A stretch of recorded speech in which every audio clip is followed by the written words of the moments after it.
ঈদের আগেই পাইলট প্রকল্প হিসেবে ফ্যামিলি কার্ডের কার্যক্রম শুরু হবে।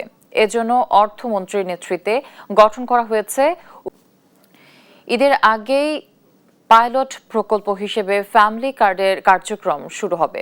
এজন্য অর্থমন্ত্রীর নেতৃত্বে গঠন করা হয়েছে উপকমিটি। দুপুরে সচিবালয়ে প্রধানমন্ত্রী তারেক রহমানের নেতৃত্বে আন্তঃমন্ত্রণালয় সভায় এ সিদ্ধান্ত হয়। আপাতত হতদরিদ্রদের দেয়া হবে নগদ অর্থ। পর্যায়ক্রমে 5 কোটি পরিবারকে এর আওতায় আনা হবে। এদিকে রমজানের প্রথম দিন সচিবালয়ে প্রধানমন্ত্রীর সঙ্গে সাক্ষাৎ করেছেন সেনা, নৌ ও বিমান বাহিনীর প্রধান। বিস্তারিত ঝর্ণা রায়ের রিপোর্ট, জানাচ্ছেন অঙ্কন চৌধুরী।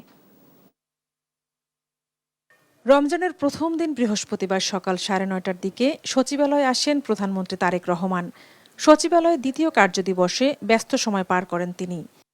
অ্যান্টি স্লিপার টেকনোলজি ও সফট টেক্সচারটাই নরম ঘাসের স্পর্শ, সাপোর্ট গ্রাস ম্যাট, নান্দনিকতার ছোঁয়া। এদিন প্রধানমন্ত্রীর সঙ্গে সাক্ষাৎ করেন সেনাবাহিনী প্রধান জেনারেল ওয়াকারুজ্জামান, নৌবাহিনী প্রধান অ্যাডমিরাল মোহাম্মদ নাজমুল হাসান, বিমান বাহিনী প্রধান air chief marshal Hasan Mahmud Khan. বৈঠকে আরও উপস্থিত ছিলেন প্রধানমন্ত্রীর উপদেষ্টা brigadier general doctor AKM Shamsul ইসলাম।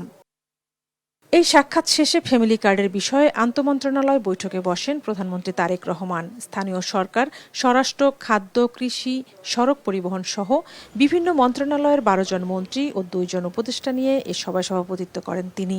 সংশ্লিষ্ট কর্মকর্তারা জানান, প্রান্তিক ও নিম্ন আয়ের পরিবারকে সুরক্ষা দিতে ফ্যামিলি কার্ড চালুর কর্মপরিকল্পনা চূড়ান্ত করা হবে এ বৈঠকে। আন্তঃমন্ত্রণালয় সভার পর আরও একটি বৈঠক করবেন প্রধানমন্ত্রী তারেক রহমান। ঝর্ণা রায়, দেশ টিভি, ঢাকা।